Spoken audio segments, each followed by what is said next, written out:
Si cette vidéo te plaît, n'hésite pas à t'abonner pour ne pas louper les prochaines, à laisser un pouce en l'air et à activer les notifications. La communauté Pokémon est de nouveau divisée suite à un récent tweet du compte officiel de Pokémon. A-t-il été posté pour prévenir les joueurs ou pour attiser volontairement les débats pour des annonces à venir? C'est ce que nous allons essayer de comprendre.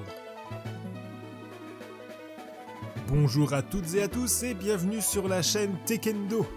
Aujourd'hui, on s'attaque à un sujet sensible, la 4e génération de Pokémon qui devrait, si on en croit toutes les rumeurs et annonces réalisées jusqu'à présent, arriver sur Nintendo Switch cette année pour fêter les 25 ans de la licence et les 15 ans des versions Perle et Diamant.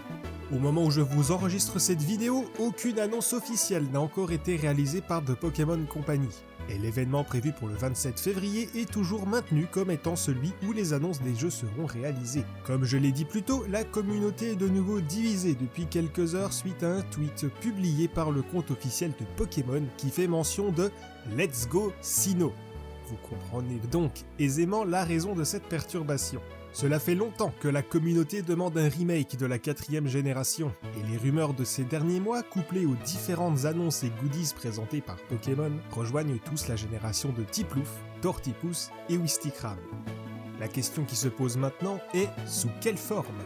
Et oui, car depuis l'arrivée de la Nintendo Switch, la communauté a pu prendre en main deux expériences Pokémon, à savoir les versions Let's Go Pikachu et Evoli d'un côté, et les versions épée et bouclier de l'autre. Depuis plusieurs semaines, au moment où les rumeurs autour du retour de la 4e génération ont repris en intensité, plusieurs choses intéressantes ont été partagées sur le format de ces jeux. Pour commencer, ça parlait d'un remake assez classique, gardant le format initial de la série principale, mais en 3D. Quelques instants après, nous avons vu arriver d'autres rumeurs parlant d'un format mêlant à la fois la série principale et la série des Let's Go. C'est-à-dire que les combats contre les Pokémon sauvages seraient classiques, mais que la phase de capture ne serait pas un lancer de Pokéball ordinaire, mais bien celui de Pokémon Let's Go, avec l'utilisation du gyroscope ou d'un bon timing de lancer. Ces deux approches sont plausibles et l'une serait plus intéressante que l'autre. D'un côté, on retrouverait un jeu relativement épuré et orienté vers le très grand public, comme l'a été Pokémon Let's Go premier du nom, et de l'autre un jeu plus orienté vers les fans de la série qui attendent pour beaucoup le retour de la 4e génération. The Pokémon Company et Game Freak ont en quelque sorte entre les mains une bombe à retardement. Quel choix serait le plus judicieux ? Contenter la masse et le joueur néophyte ou contenter les fans de la première heure ou qui ont connu Pokémon via Diamant et Perle, car ce sont les premières versions auxquelles ils ont joué. Vaut-il mieux se heurter à la communauté et étendre le public touché par Pokémon ou garder une communauté plus soudée au risque de garder, comme consommateurs, ceux qui sont déjà acquis ? C'est en réalité une question assez compliquée tant que les jeux Pokémon principaux seront développés, à mon sens, par une seule équipe. Il serait plus simple de disposer de deux studios différents ou de deux équipes bien distinctes qui travaillent en parallèle sur les deux branches dont dispose désormais la licence. Et ne parlons pas d'argent, Pokémon est la licence la plus lucrative au global, les jeux ne disposent pas d'un budget de base très incroyable et Game Freak a dû, jusqu'à Pokémon épée et bouclier, suivre un rythme acharné d'un jeu par an.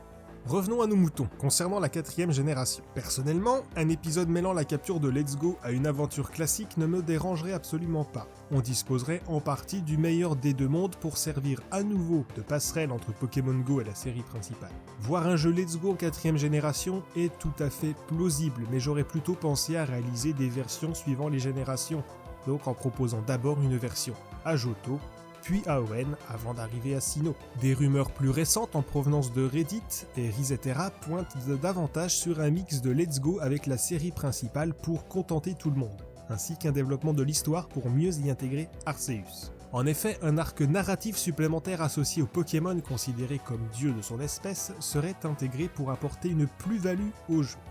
Je trouve personnellement que c'est une bonne chose. À l'époque de la 4e génération, il existait des contenus qui n'étaient disponibles que si les joueurs participaient à un événement physique, quasi exclusivement, permettant d'obtenir un objet débloquant le fameux contenu. Depuis quelques temps, ce n'est plus le cas et on l'a bien vu avec Pokémon épée et bouclier, il n'y a pas eu d'exclusivité physique de contenu ou de Pokémon. Il y a bien eu une distribution du Pokémon Zarude par Micromania en France il y a quelques mois, mais il était possible de l'obtenir en ligne, ce qui est une bonne chose. Pour ce remake, je m'attends donc à soit un système similaire avec un déblocage en ligne, soit un contenu bien réel présent en jeu pour ces Pokémon particuliers. En dehors de Arceus, Shaymin et Darkrai pouvaient également s'obtenir à travers des événements spécifiques dans les jeux d'origine. Pour ces remakes, j'espère que les contenus ont été adaptés pour être disponibles dans le jeu, ou alors à travers des DLC. Si ces remakes prennent comme modèle les versions épée et bouclier, il y a de fortes chances pour qu'ils disposent de DLC durant l'année 2022. Et je trouverais intéressant d'en proposer un autour de Shaymin pour le printemps, ou le début de l'été, et un second tour de Darkrai aux alentours de l'automne. Cela permettrait d'apporter de réels contenus autour de ces Pokémon, d'apporter plus de corps à leur histoire ainsi qu'au jeu, plutôt que de garder leurs événements d'origine dans un format similaire. Concernant Giratina, qui ne disposait pas de sa forme originelle dans les 2 premiers jeux de la 4ème génération, puisqu'elle est apparue dans la version platine, j'espère ici que ce contenu sera implanté dans les jeux et que le monde Distorsion sera plus distordu que jamais. Un autre élément important dans ces jeux était la présence de la GTS pour les échanges à travers le monde. Que deviendra-t-elle ? Pokémon Home a été lancé l'année dernière et franchement l'application mérite un réel retravail pour être pleinement utile. La GTS existe à travers cette application mais uniquement dans sa version sur smartphone. La version Switch permet uniquement de gérer les boîtes PC et les transferts avec les boîtes de Pokémon Home. Il est grand temps d'améliorer au moins ce point pour rendre cette fonctionnalité plus accessible ou alors la remettre directement en jeu et sans avoir à payer un abonnement à Pokémon Home. D'autres points sont attendus comme le jeu multijoueur dans les souterrains qui était plutôt intéressant et rigolo. Il y a également l'ère de combat qui n'a pas été mise dans les dernières versions de Pokémon alors qu'il s'agit d'un contenu intéressant pour la fin de jeu après avoir terminé l'histoire. Il serait beaucoup plus intéressant et surtout utile de retrouver ces contenus plutôt qu'un Pokécamping ou un Dynamax qui sont loin d'être nécessaires au jeu. Il serait également très probable de retrouver des terres sauvages ou des zones de jeu plus ouvertes que dans les jeux originaux pour vraiment montrer que le retravail a été fait en profondeur. Une grande zone de jeu située dans la grande zone entre Vestigion, Unionpolis, Bonville et Celestia serait, je pense, vraiment très appréciée.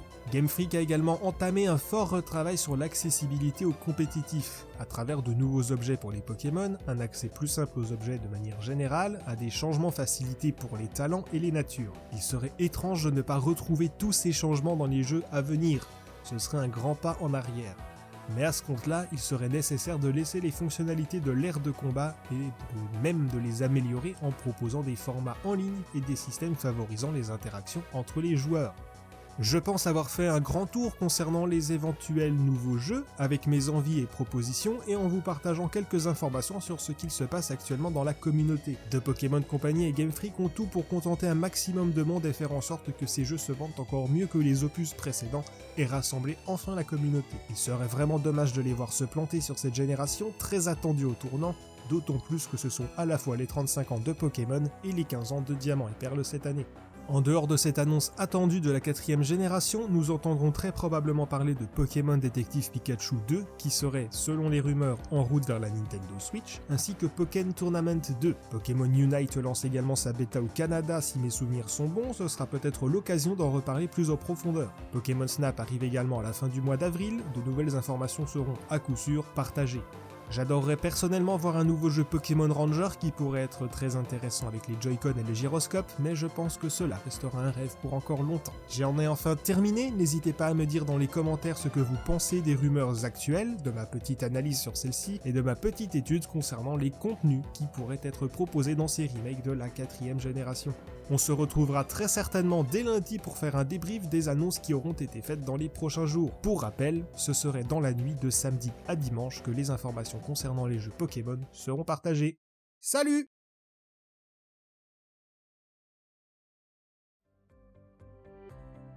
Merci d'avoir regardé cette vidéo, on se retrouve très bientôt avec de nouvelles informations.